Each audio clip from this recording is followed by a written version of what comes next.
न पाता हमारा लगल न खड़ा ढीले कोहनी की दुए दिन के बाद आई बमीले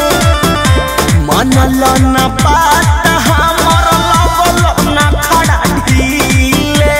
कहाँ बिता के आयु रतिया पूछे लगी है हमसे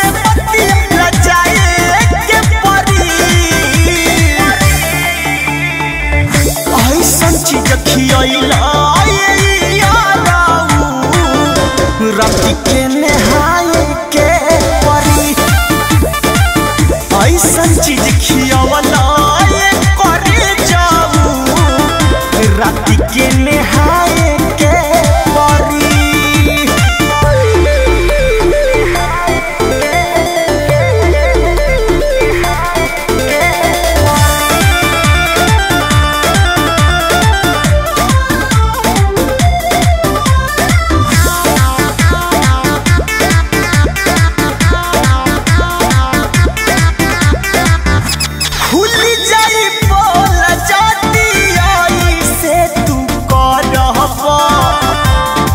बिहारी कबल बहरी माजा मरहब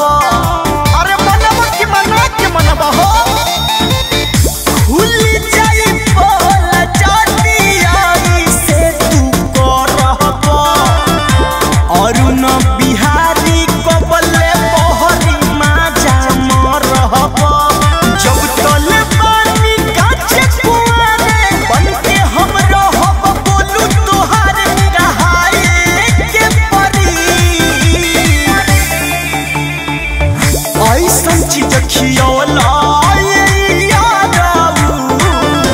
राती के नहाए के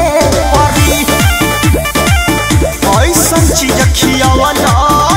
करे जाऊ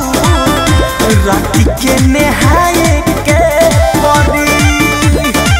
जा सब नाश कर देला ऐसन चीज खियावला राती